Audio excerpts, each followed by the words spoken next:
Students, welcome to Knowledge Academy. कैसे हैं आप सभी? सर्वे भवन्तु सुखिनः, सर्वे सन्तु निरामया की अभिलाषा रखते हुए आज के सेशन में हम डिस्कस करेंगे humanism and education. But first of all हम ह्यूमनिज़्म यानी मानवतावाद के संदर्भ में चर्चा करेंगे तथा देखेंगे कि what is the meaning, definition and characteristics of humanism. यह टॉपिक एग्जामिनेशंस की दृष्टि से एक इम्पॉर्टेंट एस्पेक्ट है।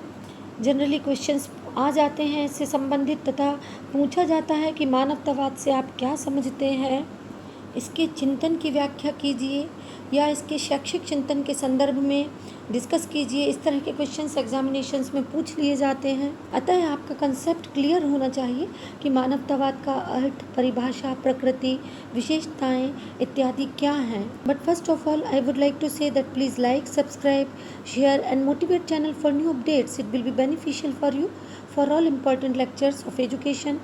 You are most welcome for your suggestions and comments for teaching learning perspective. Generally यदि आप किसी से भी पूछे कि मानवतावाद क्या है, व्हाट इज़ ह्यूमनिज़्म, तो आपको एक सहज सा उत्तर ये मिल सकता है कि मानवतावाद मानव से संबंधित है।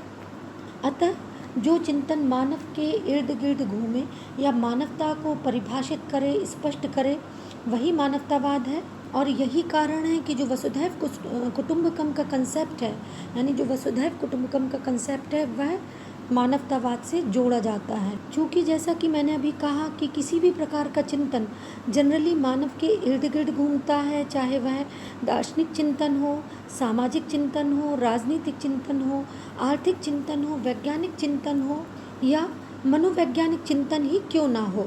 जनरली ऐसा कहा जाता है कि सभी प्रकार के चिंतन का मुख्य केंद्र बिंदु मानव ही होता है तथा इसमें मनुष्य के विकास, समृद्धि तथा उसके जीवन को बेहतर से बेहतर बनाने के साधनों की खोज पर बल दिया जाता है। अतः सरल शब्दों में कहें या परिभाषित शब्दों में कहें तो कहा जा सकता है कि सभी प्रकार के चिंतन कहीं ना कहीं अपनी मूल प्रवृत्ति में मानवतावाद को ही स्वयं में सन्निहित किए हुए हैं, या ये कहें कि सभी चिंतन स्वयं में वास्तव में मानवतावादी ही हैं। मानवतावादी वाद के संबंध में या ये कहें कि ह्यूमनिज़्म के संदर्भ में या इसकी अर्थ एवं परिभाषा के संदर्भ में इसका एक यह दृष्टिकोण है। अब हम इसके यदि दूसरे पक्ष के संदर्भ में चर्चा करें या अन्य एस्पेक्ट के संदर्भ में चर्चा करें तो आधुनिक संदर्भ में मानवतावाद का अभिप्राय वास्तव में एक दार्शनिक चिंतन धारा से होता है।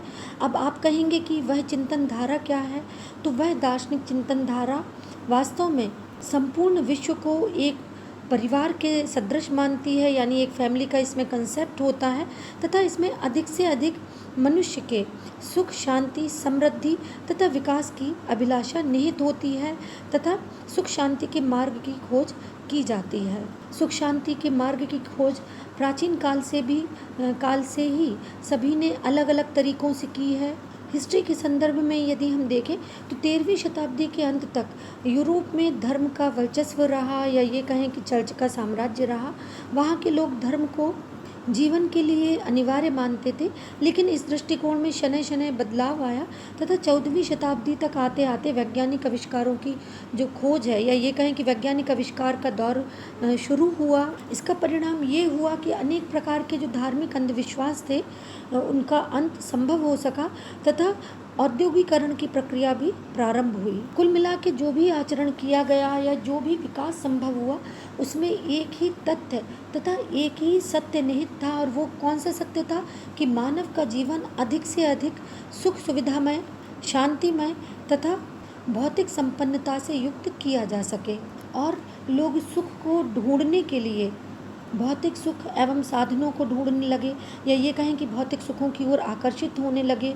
और इस सभी प्रक्रिया में या ये कहें कि इस समस्त प्रक्रिया में वास्तव में लेटर ऑन ऐसा देखा गया कि भौतिक संपन्नता को प्राप्त करने के पश्चात भी लोगों को अपना जीवन दुखमय लगा, या ये कहें कि उन्हें पूर्ण शांति प्राप्त नहीं हो सकी। ऐसे में बौद्धिकता का भी विकास संभव हुआ, और जो बौद्धिक प्रतिभा के धनी लोग थे, या ये कहें कि बौद्धिक प्रतिभा से संपन्न व्यक्ति थे, उन्होंने विज्ञानवाद के विरुद्ध आवाज़ उठाई तथा मानवतावाद को पुनः स्थापित करने का प्रयत्न किया।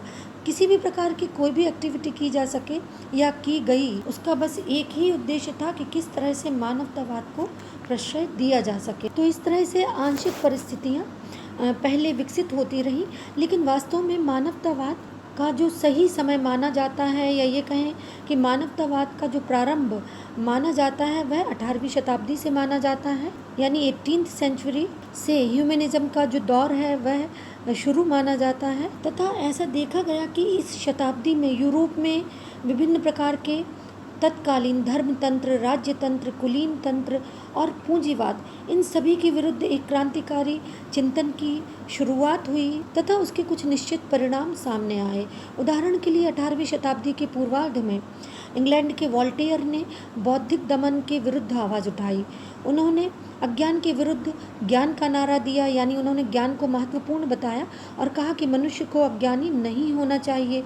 उसकी चिंतन धारा को विवेकानंद ने यहाँ पर कहने का अभिप्राय है कि विवेक को प्रश्रय देने वाली विचारधारा, या ये कहें कि विवेकवाद से संबंधित, रेशनलिज्म से संबंधित विचारधारा या चिंतन धारा का प्रारंभ हुआ। उसी तरह से 18वीं शताब्दी में, या ये कहें कि 18वीं शताब्दी के उत्तरार्ध में या बाद के समय में रूसो ने तत्कालीन निरंकुश शासन तंत्र को सामाजिक शोषण का तथा प्रत्येक प्रकार के शोषण का माध्यम बताया, या ये कहें कि आधार बताया, तथा इस प्रकार की व्यवस्था को उन्होंने चुनौती दी तथा कहा कि सर्वत्र मनुष्य वास्तव में बंधन से ही युक्त है और एक चिर स्वतंत्रता का अभिलाषी है। तथा इस कष्टमय जीवन से बचने के लिए उन्होंने प्रकृति की ओर लौटो, यानी बैक टू नेचर का नारा दिया और कहीं ना कहीं संकेत दिया कि मनुष्य अपने कष्टों से निजात प्रकृति के सानिध्य में पा सकता है, या प्रकृति के सानिध्य में ही वास्तविक आनंद सन्निहित है, जिसे प्रकृतिवाद यानी नेचुरलिज्म की संज्ञा दी गई। नेचुरलिज्म का भी एक विस्तृत कंसेप्ट है जिसमें कहा जाता है कि जो भी सीखा जाता है वो अनुभवों के माध्यम से ही सीखा जाता है तथा इसमें प्रकृति की एक महत्वपूर्ण भूमिका होती है। इस प्रकार से मनुष्य के चिंतन को, मनुष्य के जीवन को बेहतर से बेहतर बनाने के लिए तथा एक बंधनों से मुक्त मार्ग पर ले जाने के लिए उसके जीवन को अच्छे से अच्छा बनाने का प्रयत्न किया गया तथा उसी तरह से विचारों को अभिव्यक्त किया गया तथा एक विशेष प्रकार की चिंतन शैली का जन्म हुआ।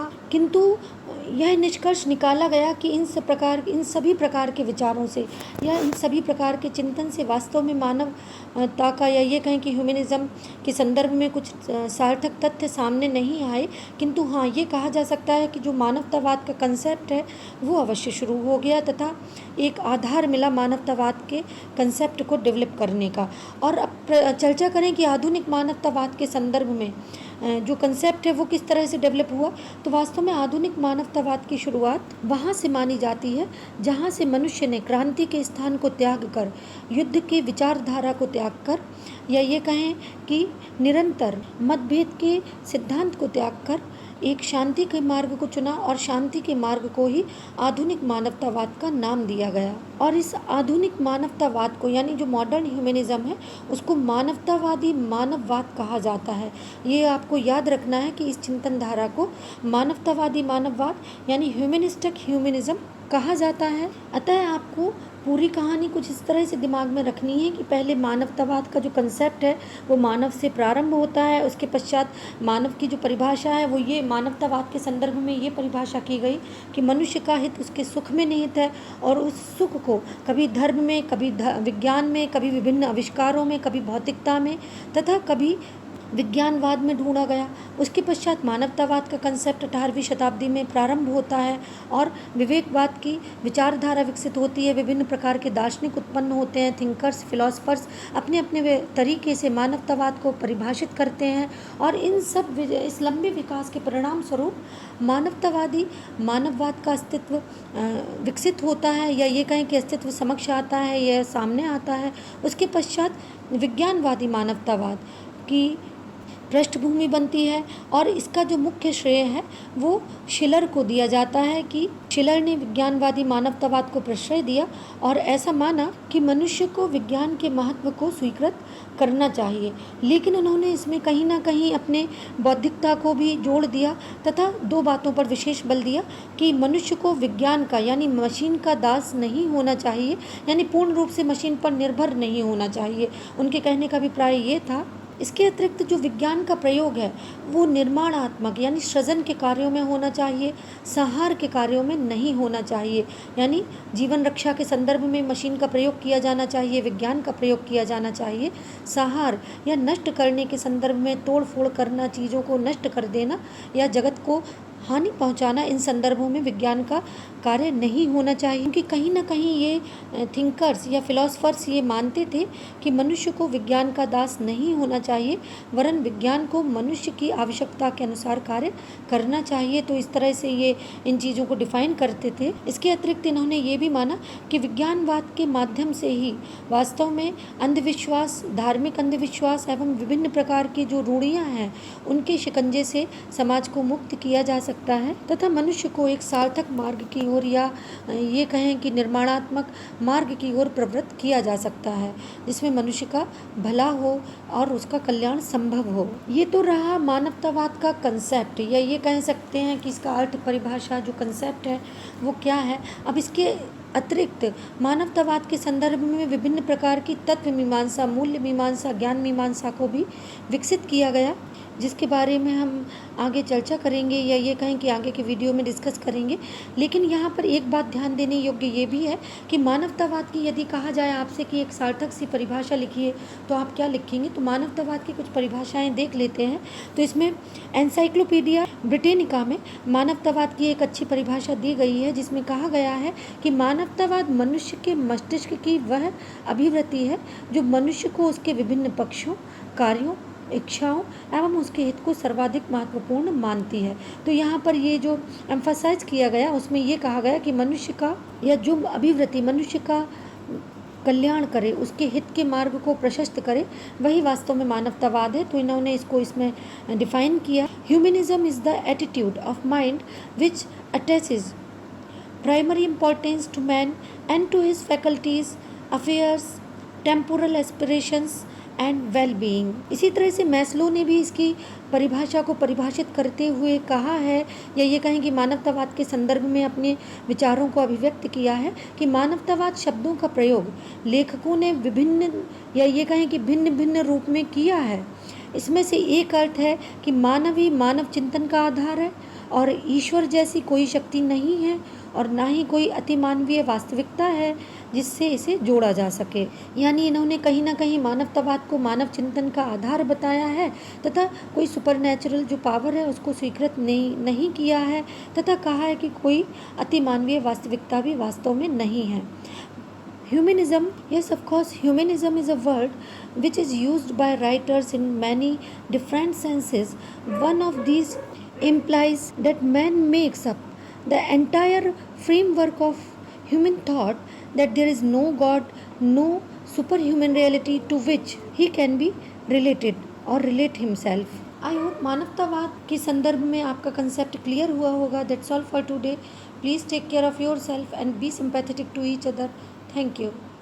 Hello students, welcome to Knowledge Academy. कैसे हैं आप सभी? सर्वे भवन्तु सुखिनः है, सर्वे संतु निरामया की अभिलाषा रखते हुए आज के सेशन में हम डिस्कस करेंगे humanism and education. But first of all हम ह्यूमनिज्म यानी मानवतावाद के संदर्भ